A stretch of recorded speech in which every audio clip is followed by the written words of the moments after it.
device.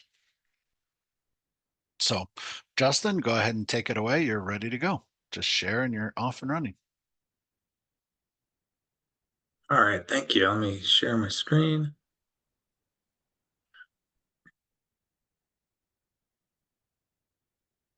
See if this will get the right one. Yep. Okay. So I'll give you a quick intro of me. I'm Justin Ball. I currently manage a fairly sizable data engineering group for an electric utility provider in the Midwest. Service. I'll go over kind of service territory and what we do, but it's First Energy. We've got a team of 17 full-time data engineers, 18 contractors, and just added 3 more contractors. So it'll be 21 in a week. I do have an opening for a senior Spark engineer, but as of like a week ago, I was told to try to find people in our geographic territory, our geographic footprint. But I'm trying to get that to be open to other areas again, because we do have a workforce that's spread around the country, and so they're just trying to test out a return to office strategy. And so, but yeah, if I've got my LinkedIn at the end of this, if you want to connect with me, if I'm hoping we can get those roles open up to a broader area. Yeah, we've got a team of, I think, close to around 20, 25 data scientists. We've got a data governance group, an ML ops team. Fairly good data organization. I started out in systems administration, then got into web development, only using Perl. That was before the cool stuff came out, like Ruby on Rails, and even before the PHP days. So yeah, and then moved in the data space 14 or 15 years ago, and have been there since. That's a little bit about me. So I'll kick this off. I should give a disclosure here. I did borrow some stuff that I really like from our Databricks team that's been helping us along our journey. There, we are using some capabilities and giving them input on things that we want, that are DB Labs solutions, like for imagery processing. So we've had a pretty good relationship with a variety of folks there at Databricks. But yeah, I'm not. I know there's a whole thing of like Snowflake versus Databricks, and I've used Snowflake. I think it's great. There's definitely reasons why we went with Databricks in this scenario. So I'm agnostic. I've used Oracle's cloud infrastructure, AWS, Azure stuff, lots of on-prem Oracle. So that is me. So here is kind of an overview of First Energy real quick, to help you understand kind of the service territory. This is basically just electricity, poles and like substations and everything to convert the power down. We have residential, commercial customers, right? Those are all 24,000 transmission miles of line there. I see 65,000 square miles of our territory. So there's a lot of data points associated with everything involved there. So why is big data important with the utilities? You may have heard a few years ago of a fire that took place in Northern California that trapped a town. That fire's fault went to Pacific Gas and Electric. They're an electric utility provider. Had to pay a big settlement amount there. There was a tree that fell down on a power line. So that stuff can be predicted, right? And we get data like that. We get soil data. We get, all kinds of vegetation data. So you can understand what's growing around your power lines. So it's important. We do a lot of wildfire type of forecasting as well. So it's a big deal. Couple just few of the things we pull lots from lots of systems. I just kind of threw out some stuff that's maybe a little more niche with us. A lot of imagery data. Um, we just barely started getting started in imagery a couple years ago, and we do a purchase from an organization that does flyovers. We get data twice a year, so it's based on foliage, right? This is vegetation management, so we need it in the spring when the leaves come on, and then the fall when the leaves fall off. That's what we like to look at. So we only have one set. When we did this purchase from them, we will get another one in July, and then we'll get another one, or June, and then we'll get another one in the fall. And then we'll probably keep 3 or 4 around, and we'll of course archive it and everything. We use Azure, so we'll archive it and all that stuff. So we also are starting to spin up some drone programs. We do a lot of drones anyways for our linemen going out and looking at what to fix and repair. They have a pretty big drone program, so we're working with those, our pilots and everything too, and operators of the drones to give us some of their video feeds and see if we can get still imagery. That's ramping up. There were some things we waited for, may or may not have lobbied for, some drone regulations and laws around if you could fly outside line of sight.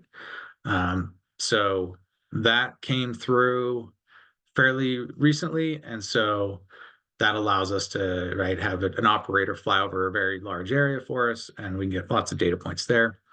We're looking at LiDAR data. LiDAR is very large in size and very expensive. So the reason is with imagery data, you want every dimension of it. Like just this aerial view, I can only see the top down, right? I don't know what it's like facing it. And so we want every possible dimension of our imagery data. And LiDAR will give you that just by itself. So right now we get drones and this aerial, and then we try to piece things together. So, like I said, we get data from the USDA. That's our lots of soil information there.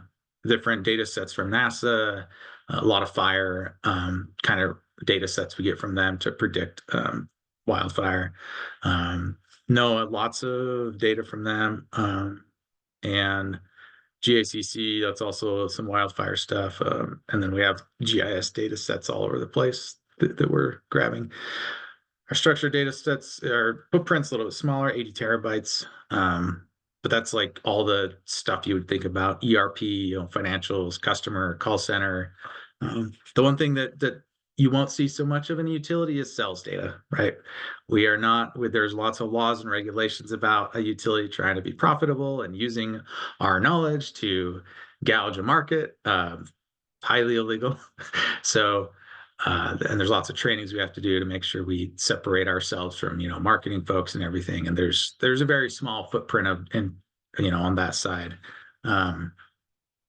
So yeah, that's one thing for us. So yeah, so I love this small quote from Simon Sinek. If any of you are like a leadership person, like to listen to that. So start with why. We always, my thing is I like to look at the root cause and understand what it is we're going after. And so that's the mentality we went to when we decided to use Databricks. We want to understand what it is we need to solve, and take our knowledge and experience of a variety of platforms, and then explore others and come to a decision. And part of that process is we use this. This is an A3. I did replace names and had to take out some of the information, so it's a little bit bare bones, but there's some information in there. Like we did a pretty thorough analysis comparing our existing tech stack, which I don't have in here, but it was Azure Synapse, basically. And also, we have some Azure machine learning workspaces and generic compute clusters that we were using. So we compared compute clusters that we were using to run notebooks, Python, We looked at cluster start times. It's a pain point, waiting for the cluster to start and then getting queued. And when you have a very large team, that wasted time adds up, right? And so that's what we looked at is that was a big thing. We needed hot compute. We needed serverless, an option. So that was a big deal for us. In fact, it was so helpful for us to have serverless that and to be able to run SQL and notebooks on the same environment of compute in the same environment and have them be serverless, that it saved us a lot of money by getting off of in the Azure side. We had a SQL dedicated pool that we were running, and you can't really just like spin that up and down as needed. It's not meant to be that, and those instances are fairly costly. So cost is a big thing in the utility space. That's talk about it a lot. We try to capitalize expenses. We're in the process of trying to set some precedents in the accounting space to capitalize our imagery purchases, and we've made some good strides there, and hoping to push that through. Then we can get LiDAR if we can do that. So yeah, so a lot of this was cost-based, efficiency, just better environment for engineers and data scientists. Databricks, a big reason why we chose Databricks was it is a unified platform meant for DE and data scientists. So we have a big footprint in both of those areas. You also have things like Databricks. They created ML Flow, so it's great for our ML Ops group to get in there. So it was just a great platform that worked well for our use case. Yeah, so a couple things. Our main moment was this was me actually, and somebody on my team did some pair programming for a few hours, and just noticed how much time collectively we wasted while waiting for clusters to spin up. And I was so mad. I'm very impatient, and so I said, "We got to change. We got to get off of this." And he's like, "Yeah, I know." Everybody hated it. So um, so I tried to set this up. I didn't know that the audience, that some of you are probably seniors, and there we got new people. So I tried to do a mix here. A little bit of history of how we got to a data lakehouse environment, which is, some will say Snowflake. I think someone from Snowflake did pioneer the term. And Databricks, though, they were there right there with Snowflake on the journey around the same time. So yeah, we've had a data warehouse for a while, got into a data lake when you started seeing different types of data sets, unstructured data, imagery and video and all kinds of things that didn't really fit in a traditional database. And so we needed this data lake to account for everything. And then with the data lake, people we're still pushing our structured data into a data warehouse. It was kind of this hub and spoke model. The Lakehouse came along and just said, hey, let's just combine both of those. Let's create a single storage layer and then give different type of compute on top of that so that we can analyze imagery alongside structured data. And I'll get into this a little bit with things like H3, which came out of Uber, is a mapping that they did of hexagons of the entire Earth at a very high resolution, actually. And H3 is really cool. You can do things like SQL operations against it, right? And so I can query some information about an image and then join it to some of my GIS or soil data sets, and have this complete picture of everything that's going on in a very, in fact, and it's such a high resolution, I could get it in the resolution of a person, right, on the earth. And so we could get that by tree in our, with a veg management process. So of course that's, a lot of space that would take up, but yeah. So that's kind of history around how we got to where we are today with the data lakehouse. This is an image I pulled from one of our decks from Databricks that I like, of just showing the merging of the data warehouse and data lake into that data lakehouse. So I want to touch on this was something important for us to. A lot of the people in our organization are, like the MPP systems, and they've been around a while, like Oracle Exadata, which is now used for the autonomous data warehouse in OCI. That's been around a while. Teradata, Azure SQL Dedicated Pool. That was a big movement for a long time. It's still very popular and a big market. So, what I'm going to do is I'm going to walk through uh, how a data lakehouse, the Databricks environment, compares to an MPP and look at one-to-one comparison of the architecture. Um, but you can kind of see on this, there are similarities with MPP systems where your your compute and your disk, they're decoupled, but it's really this proprietary setup, and it's all managed as one thing. Like I can't easily say I want to spin up more nodes or whatever here, and it'll do it in a second, or right. It's not that type of thing. So you're buying in advance, and these are very expensive. I'm in the middle of buying more space on our Teradata implementation, and it's very costly per terabyte. So not fun from a financial standpoint. But yeah, we are moving off of that by our Teradata instance into our Lakehouse environment and into Databricks. So let me pause there. Do we have any questions? The group, anything in chat? One just came from Brendan in the chat. Sure. Let me repeat it for you. Not the core topic at the end of the presentation, but at the end of the presentation, I'd be interested to hear what flavors of computes within Databricks you are leveraging. All-purpose, general serverless, job compute, general serverless, and or SQL warehouse computes. Which of these help to reduce your team's pain points? Great question. I will get to that when I get to that slide. I'll make sure I hit on all of that because yeah, there is things like job compute that you use in a production environment. You can enable Photon and you can do spot instances and development to save money. There's tons of options. I do have a couple slides that show some of that. But yeah, I'll make sure to hit on that very thoroughly when we get there. So, Yes, Michael. how much of okay, just because we've been doing it a little bit, but I don't trust it so I always check it. So, how much AI are you working in tandem with AI? Because there's specialized database. Yeah, like a I would, vector. yeah, Yeah. I don't want to name names because yeah, so you can help it really does. I mean, if you're a senior programmer and it does all the low level bullshit for you, and then you can kind of I it is that legal to do inside a utility, or what I'm trying to ask is like.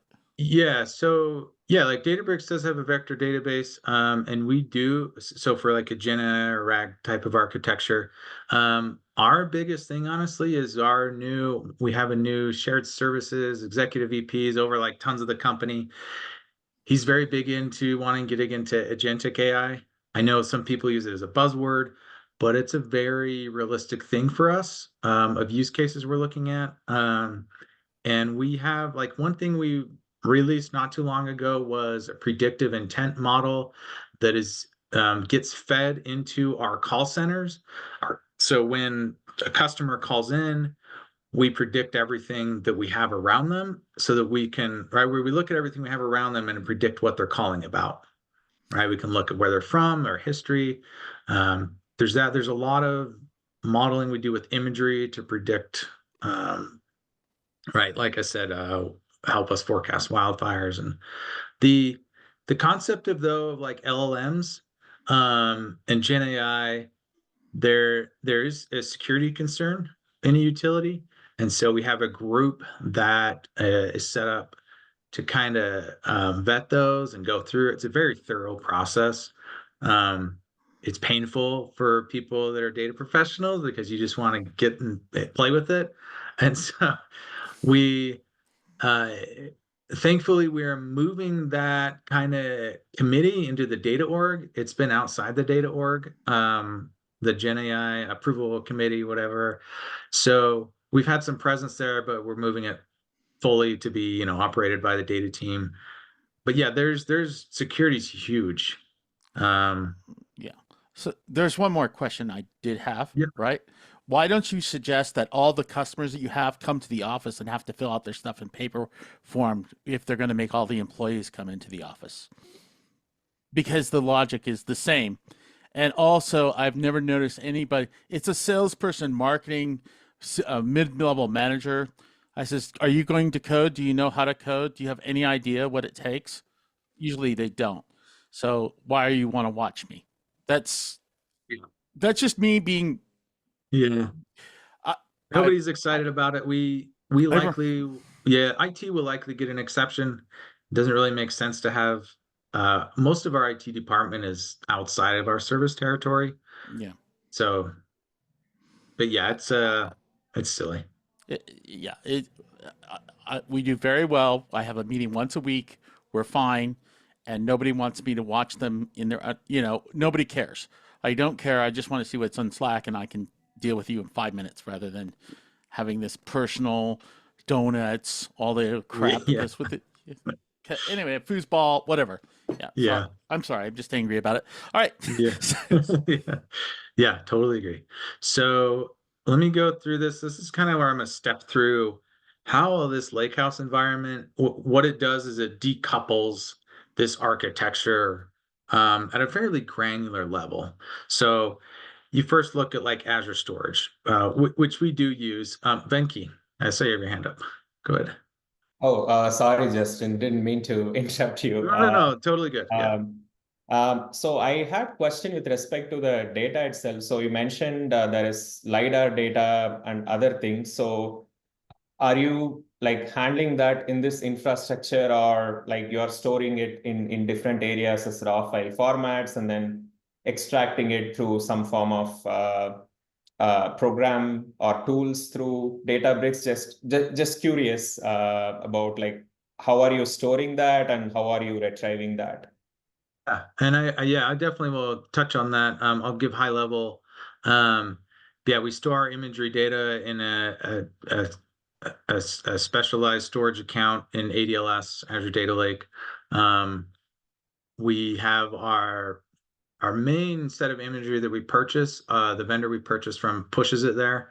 And then we use libraries like GDAL and raster.io to process that, and we get the parts of the image that are the most important to us, and then we put those in a different container within that storage account. And then we're using those for processing and getting data points to show where the vegetation is, and throw that in our BI tools with other data sets. So yeah, and that's that we are spinning that up in. A lot of it's been running in a generic compute cluster. Takes a long time, so that's why we're moving that into Databricks to utilize Spark. So I'll get into that some more about how Databricks helps accommodate that. Good questions, by the way. So like I said, we have all our storage in ADLS, and so this is basically, if you're using the dedicated pool, right? It's putting files really in a storage, hard disk storage somewhere. Similar thing here. We have different folders, containers in a storage account. Like I said, we have a spot for images, you have Parquet, text, whatever you're bringing in. Then the next layer of this is going to be a table format layer. This is a big piece for us. So this is where you can have and this is just your metadata on top of it that changes query execution against the data. Does a lot of things, gives you some, if you've used like Delta Lake before, and out of the box capabilities. So the acquisition of Tabular by Databricks not too long ago has been exciting. Tabular is the commercialized organization for Apache Iceberg. It came from a guy that was with Netflix, and it's a format that's meant to process on a single node very large data sets. So it's exciting. And then the guy started Tabular, and then not too long, and then it goes on, and then Databricks, purchased them. So that was a big thing actually in the data war with Snowflake and Databricks. But it's exciting for us because it opens up, if we have LiDAR data sets and very large data sets, we can process them via with an Iceberg format. across Spark. So that kind of feature, I know there's a lot of work being done with it right now. Some things don't work very well, but it's getting there. So then on top of that, you have like a catalog and governance layer. This is Unity Catalog, which was also recently open sourced as a standalone solution. So you don't have to run it with Databricks. It gives you this ability to manage data sets and volumes. That's where our imagery data is, or structured data sets. Like you have that table schema set up like a traditional database you'd be used to. Managing your security, all that kind of stuff. It's your data access, right? Type of layer. Developers would go in there. If we have a data mesh implementation, I can give a business unit access to an area in Unity, give them their own compute. So then on top of Unity, you have, right, you've got your compute decoupled. And so this is where we get into, right, lots of ways you can use Scala, kind of getting outdated though in favor of Python, PySpark, SQL. You have lots of GPU options with your compute. So like we have some computer vision projects that we stood up where GPU is really helpful. So this is great, right? Having this very scalable architecture. You can have predefined clusters that you spin up, or you can use the on-demand serverless option, the top right, where that's available for SQL operations as well as Python operations. The ability for Python operations is fairly new. It was publicly available, I think just a few months ago. We were doing private preview for a long time with them, but it's a pretty cool capability. So yeah, and this is, so I'll touch on too. I talked about before on that compute option of what do we use. So there is general compute. Like I said, there's job compute, which Databricks for a while has recommended you use in a production capacity. It's cheaper. It's cheaper because Databricks can easily forecast how much compute, right? How much compute you need, because it's very predictable. This is the same job that's running, and so they can slice and dice up compute across people very easily, so they pass the savings on to their customers. However, their goal is to make serverless cheaper than job compute, which is very exciting to hear.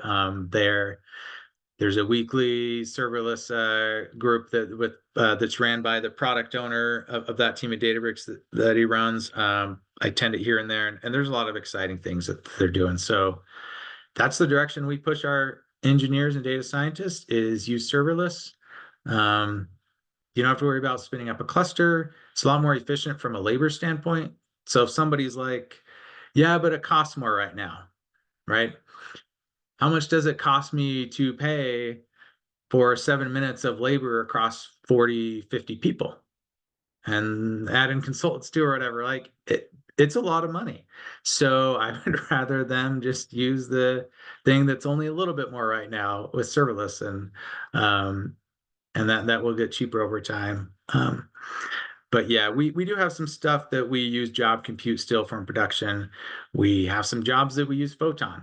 Photon is a proprietary kind of, I don't know how to pronounce his name, but he's one of the founders of it. He is the kind of the brains behind Databricks.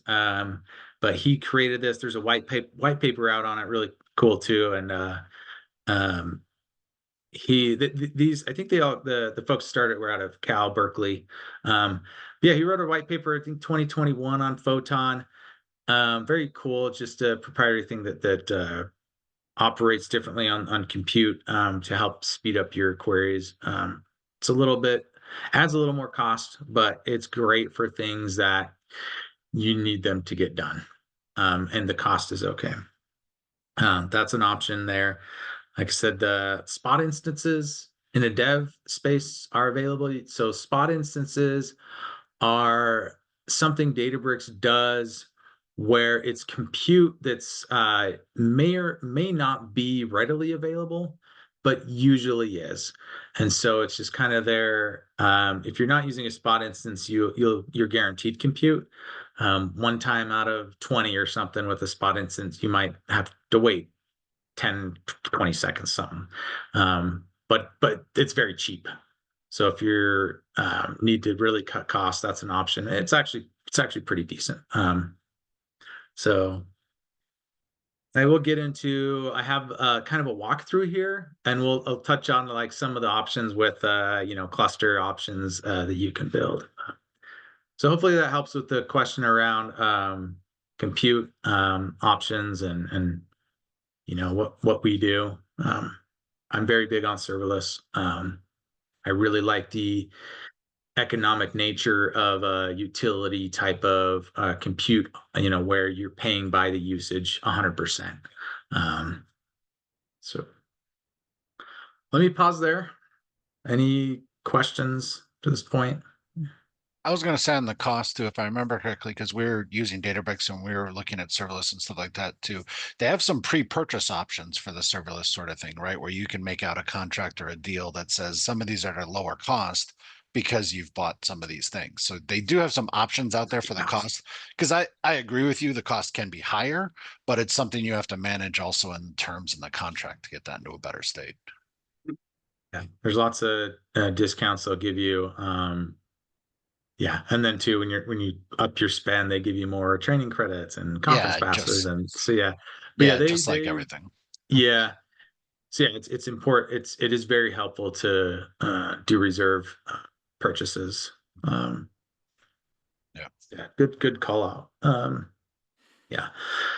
So this is just all that's on this slide is just kind of general, kind of a somewhat common ecosystem that people end up having in a Databricks space. You have Unity is kind of the central area. They have a thing called Lakeflow Connect, which recently came out. They're like, that's supposed to help. Their Databricks has never really been an ingestion type of company. It's more processing and being able to have that lakehouse set up. So they usually will recommend like 5chan or somebody for ingestion. Yeah, let me get to a different slide that kind of goes through this workspace isolation concept. So we use this. It's been very nice. So if you look at that image on the left, you can have multiple Databricks workspaces, which these are portals basically that you can log into, and they can have their own separate security. You can indicate what data they see. And so a lot of strong security and isolation there. So if we have highly secure data sets or that have a different cyber security requirement, we can spin those up, and very easy to, we have all of our Databricks like processing and spinning up environments all in Terraform scripts. So it's very, very actually not too difficult to do that. So the nice thing is you can set a single Unity catalog will work with any number of workspaces. So you manage everything from this catalog and folder and that type of, your schemas and everything, like that's one spot where you're managing users, where the Metastore is part of that. That's handling some connections, that's handling high level security. You set up your AD groups in there, and then you can pull down that AD group into the workspace. So yeah, it's just nice to have this single spot where everything's managed and have whatever amount of workspaces you need. The image on the right is one option that people take, in that they will end up creating multiple Unity catalogs. So you can do that. You could have like 5 Unity catalogs, and each one points to 10 workspaces. That might be useful if you had, multiple disparate data teams or something that wanted to operate their own catalogs, and they had a dev QA prod workspace or something. So that's the setup for that type of environment. One of the downsides is you are managing security, right, in all those catalogs. So in our scenario where we have a single data organization, we have one Unity catalog, manage all the permissions in one place for any and all workspaces. So I think but there's a lot of ways you can slice and dice this to meet whatever type of structure your organization has set up. So this is actually could be very confusing. There's other ways that people set this up, but if you ever did adopt Databricks and were confused, you're assigned, solution architect will 100% dive into this a lot and help out. So let's take a kind of slides of what it's like tied to the architecture components. So from storage standpoint, right, like in our ADLS environment, I made sure to white out stuff that's sensitive. I can't show here. So, but yeah, basically we've got, we run a medallion architecture. We have, outside of our imagery is set up a little bit differently. But most of all our structured data is like the bronze, silver, gold setup in our data lake environment in Azure. So you can see here, you've got, right, just drilling into these, you see like the Delta log folder for so what this is I've called out the Parquet files which is what Delta Lake is based off of. And there's that Delta Lake, if you can see, it's kind of small in the middle here, that Delta log folder. These files are the metadata for that. So you can see all that stored in your data lake storage. So it's kind of nice to see how that maps in. Just call out some of the key facets around these different formats and kind of where, Delta Lake came into play off of Parquet, right? Adding Parquet is immutable. So, right, you get Delta Lake. Now you can start to treat your files like they're tables, doing DDL, DML operations, and adds ACID compliance. Basically makes your Parquet files like a database is what you get, plus things like schema evolution, data versioning, like the time travel stuff. You get that with Snowflake. But yeah, so that's what Delta Lake does. That's the sauce really for a Lakehouse. And then with Iceberg, reasons to move to that is right, if you have lots of petabytes, need fast processing, that's the way to go for that. Pretty excited to see where Databricks takes this to implement, right, Iceberg format across Spark. So on the catalog side, this is kind of what it's like. If I log into Databricks, this is the interface. Left side, you go to catalog. It'll look like a database. Basically, you have schemas, tables, views in here, and you'll have all the. One nice thing is you see this lineage here. So Spark natively does lineage for you. So anything you run against Spark, it'll track your transformations and what all the lineage and sequences across your data pipeline just automatically for you. And so you can kind of drill into that. It's kind of a nice thing. So I think right here, I'm just calling out, like, from a table standpoint, those ones I highlighted are tables. And right, and you can see, I might make sure to white out the stuff that was sensitive here. So yeah, you can go in and just you query this, right? So then you have volumes. So this one's going to go into, right, like get to. So we have a volume that we've mapped to an imagery storage location. So we've got some imagery files there. That's just calling that out of that ability to store lots of different data types and manage them with a single catalog. So yeah, this touches on you can have a shared and personal cluster that you build. So we can go into the compute option there and here's some of the options we have, just lots of different Spark versions. There will be, this is where like the GPU stuff will be listed out as well. So a very wide variety of compute cluster types of environments that you can spin up.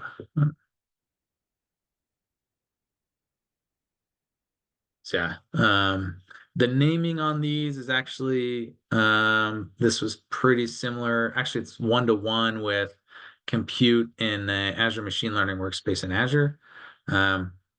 Kind of similar, like AWS will kind of do something like this as well, that naming convention. When we were testing this against Synapse, Synapse does t-shirt sizing for their clusters. So we were like, what's a medium with all these options, right? So what we did was we just compared it based on cost. We're like, okay, this one's, $3 an hour or whatever. And this one in Databricks is $3 an hour. How do they stack up against each other? And so that was the way that we compared it, because we have no idea we tried to get it from Microsoft, and they're not going to tell us. So this is if you wanted a data mesh implementation, which we partially do.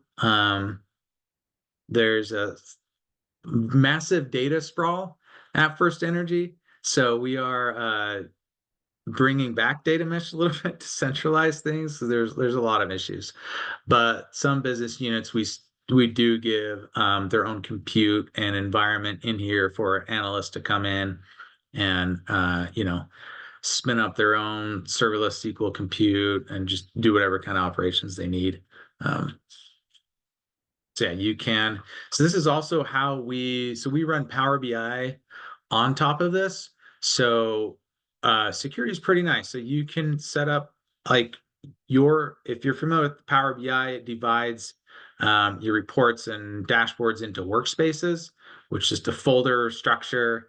Here's an executive folder, here's HRs, here's customer, and here's all the reports. The Active Directory group assigned to the workspace, we can just assign that same group to a compute in here. So our executive group gets their own compute. We can scale it based on their needs. Very easy to do chargeback that way as well. All right, if a business unit's like, I need way more compute, we're like, cool, here you go, pay for it. So it's very nice in that way, and that very easy to see how much compute each group is using. Can get as granular as you want with that. So this is just highlighting kind of that if you did a data mesh implementation, different types of business units that can come in and work in that environment across a variety of options, like looking at ML models. There is a feature store capability if you're in machine learning space, like within Databricks. So lots of options there for a data mesh rollout. And this is just kind of showcasing they have an external data marketplace. So if we wanted, for example, to go to AccuWeather for a data set, right, we could, through Delta sharing, we could tap into this pretty easily after doing whatever. If there's licensing or fees associated with that, just work that out with the vendor, and then you can connect to their Delta share. Snowflake has a similar concept. I think it's really cool. That's an option. We actually Oracle, not too long ago, implemented Delta sharing on top of autonomous data warehouse data sets. So we have actually some stuff running in OCI, and we're in the process of it's a fairly new thing that Oracle's done. So we're working with their Delta Lake product team to bring that in and just see that kind of more natively in our Databricks environment. It's basically kind of a wrapper. Delta sharing is just a wrapper over like an API, but it makes that kind of user experience for a developer more seamless when you're, it makes data sets look, like they're in your environment kind of thing. So it's highlighting that ability to do on-demand compute. Let me go to, so if I have a notebook, right at the top right in Databricks, you'd click, down to run, serverless options there that just very easy to just create your notebook and go to the top right, and you're like, okay, run it, and it runs, right? I don't have to wait for anything. So this actually is a little outdated. I think budget policies are now outside private preview. But this gives you the ability to control costs with serverless. That's the big thing, right? Where people, if you have a business using this and they just go crazy, you can set some policies around that. I'll pause right here and see if we got any questions. I had one really quick. So you mentioned Power BI for your front end for a lot of your reporting stuff. Is that your only one that you Databricks source into, or is there other things that you do as well? That is our main one. We do have data going into our GIS system as well. We have like that one for our predictive intent model. We have an ML serving like an endpoint for that. That will get changed though. There's a better way to do that with Databricks that they released recently. Yeah, a lot of our stuff is mainly Power BI. That this is, or if we have a model, an ML model hitting it, and then wherever that might end up pushing stuff into a dashboard or an application. So yeah. Yeah, I was just interested and curious about the front end aspect of it too. I've done Databricks into Snowflake, and then that was more front end, and then there's been other different tools and stuff too. So yeah, okay, I know that Snowflake tried to get us to go into this contest recently, so it was my idea. I want to sponsor 16-year-old kids so they can go down to Pat or somebody like that, right? And then does the utility have a way? Because it's really kind of a waste to get somebody when they're like 22 to start coding. From my experience, it's a lot better to get them like when they're 14, 16, start coding, start learning get their mind.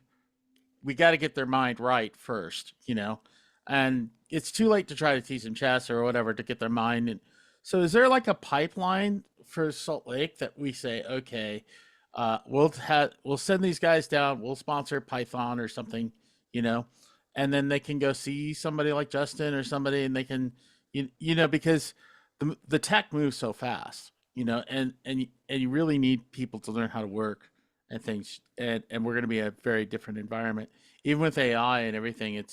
I think that's important. Is there like also just being able to have this stuff available so that students can start learning it? Do they have to? Because I think it's unreasonable to try to get somebody to pay a couple grand to start learning, a system like this. And the Slick might be okay, but it's not the same as being an industry, so. Yeah, I think that'd be good. I know, like, I've had one of my kids, I know that the kids code camp they put on Pat, like I've had one of my kids go to that, like when he was 10 or 11, and he loved it. I think stuff like that's really helpful. Yeah, I hand out Raspberry Pis because they're like $6-7. Everybody gets a Raspberry Pi, and they see me throwing this computer around. I says, it doesn't matter. If it breaks, bring me that one. I'll give you 3 more. It's fine. Okay. But I was just wondering if there's a way that we can do that so that it's too late to gab somebody when they're 26, try to put them through college and, learn this mindset, to me anyway. It would be good. I don't know if there's, question. So, oh, go ahead. Yeah, I can speak a little bit to like Snowflake, Databricks, and those different groups. They're not necessarily going to put on something for students per se, but there's a lot of things that push into high schools to do students to get them involved. I've done a couple different boards with high schools, and we used to have a high school coding camp as well. We used to have actually an event that was later than our kids' code camp. So there are a lot of things out there for the high school students and for those things doing that. Would something like Databricks, Snowflake, or any of those really bring in those? They're only going to be based on their community. They're not going to be based on a national program or anything. So, because you'll see them talk about it in their community, but they won't do it on a national level, I don't think. So. Yeah, because I think that 20 grand, we can get a teacher to go, twice a week into a school or something. Easy. Actually, it's 100 times harder than that, but we can talk about that later. Okay, I'm sorry, I'm stupid. Okay, I was just no, it's just trust me. I've 10 tried. grand. You go in there for 3 months, they'll be like, yes, What do I have to do? Just just keep the kids from tearing everything apart and try to get them focused on this, you know. But anyway, Go ahead, thank Nate, you. had something? Sorry. Yeah, I Yeah, had a Nate. question. Do you use auto loader at all, or any of the streaming ingest? Is that part of your stack? Yeah, we do have some jobs that do that, like that do the Delta streaming. Yeah, that is part of some of the jobs. It's as we hope to use it more as we our Databricks implementation's about a year and a half into it, and so a lot of our folks we had to hire on. That's why I have a senior Spark engineer role open. Is I hired one not too long ago, but we're just trying to bring more talent and experience in and do everything to train up existing staff. But yeah, that's a big thing for us. We have started some jobs doing that. Like What the do you Delta live find? stream. Yeah, what do you find? Oh yeah, the Delta live stream. That's interesting too. So do you find your customers like asking for like, these low latency kind of use cases, or is that not as strong of a use case? Yeah, interestingly enough, I know a lot of people are like, oh, you don't need a real time and all that, but so we have an executive dashboard project that we spun up not too long ago. But it's getting used by our CEO and by all our C-level execs. We meet with them every 2 weeks when we push out a new release. They ask for real-time data. They're One of the use cases is you look at load and demand on some of our assets. So when you're on the grid, it's very helpful to know in certain scenarios if something's getting overloaded and getting alerted on it. And some of our executives are interested in that.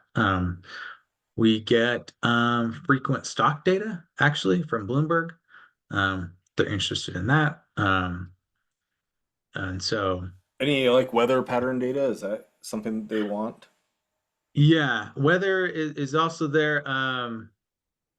We have our own meteorologists as well, and so they do a lot with that. We've partnered with them. We did like a wildfire kind of forecasting thing for them not too long ago. But yeah, their interest is also like near real time kind of data sets. So Cool. yeah, the capability to do that is there, and like I said, that predictive intent model with call center, like every call, like we have to be running that. So yeah, the use cases are definitely there for us. We have to have the architecture and platforms to support it. Cool. Thanks. Yep. All right. So let's get into imagery. I am watching time here. So this is a little bit on Mosaic. So Mosaic is a geospatial framework that was built by Databricks. They've open sourced it. Databricks is the primary contributor, just like a lot of their stuff that they create and then open source. It's a DB Labs project, so that means it's not going to have like production support, and there is a roadmap there to get it there. There's some different things that they're tweaking. There's some things like that we've called out to them. We've worked closely with their product owner for this. But this Mosaic basically takes those capabilities of like raster.io and GDAL, which are common image processing libraries for Python, and they make those work well in Spark. There's things to do like with I know like they said there's some complexities around Java and how Java executes different tasks across the node, and like it's so yeah, that's kind of where Mosaic came in, was to make that experience for an engineer, our data scientist, easy to run their stuff across Spark. And so that's the interest for us, right? Is like if we had a petabyte of imagery we wanted to process, we would want to have like 100 nodes we could spin up and use Mosaic and use Spark to do all our raster and GDAL operations and everything else. So, and this kind of, showcasing like on this right side, I know it's small, but you can see, for example, if you are H3 indexing your imagery and other geospatial data sets, like we could H3 index like our pole location. You can access, there's SQL functions for that you have access to. And so it's very accessible for an analyst or data scientist. But yeah, this one also highlights that idea of layers. So if you had like a regular, like a vegetation layer and then a wildfire risk and like weather pattern, you could have all kinds of different geospatial layers for a certain hexagon area. Then you can tie those all together off the same H3 index. So it's a big thing for us. This is kind of just highlighting kind of that ability of what geospatial does on the far right. Look at like that just ability to really scale across Spark.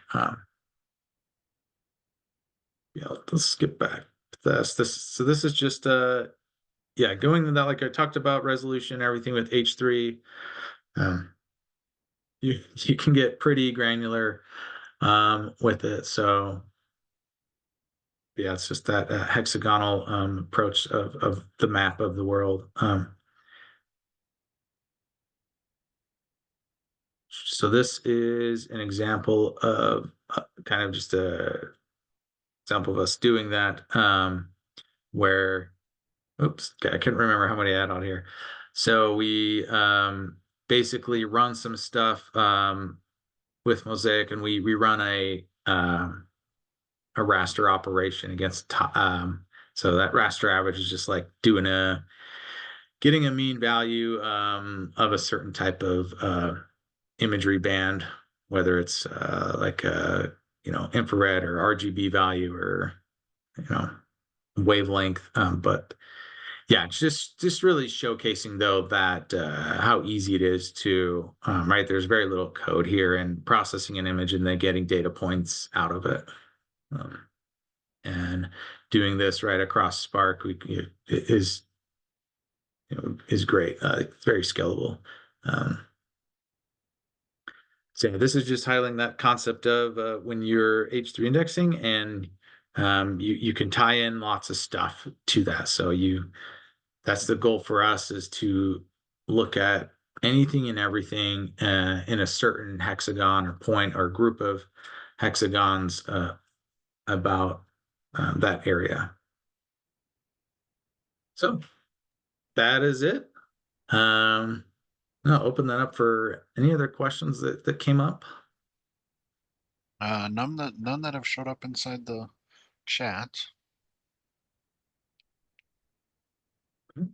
Just real quick, did you say the size of map data that you're dealing with, or that, because I hear like, maybe this is like from an old Uber interview I had back in like 2018, and they're like, yeah, to store all the map data that we use, it's really not a huge data set. It's like maybe like a couple terabytes.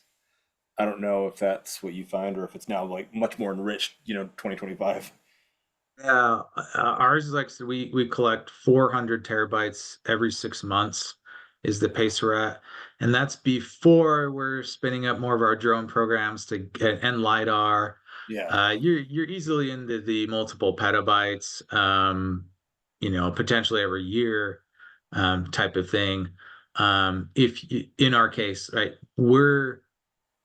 we may be getting more higher resolution. I don't know what that is like, but it's very sizable data. LiDAR is very big because it's giving you right every dimension of and view vantage point in a different like image. So Yeah, especially if you're talking rasterized, I imagine that there's like a format for the Uber street data that's much, tighter yeah, than what you have. That would explain a lot of.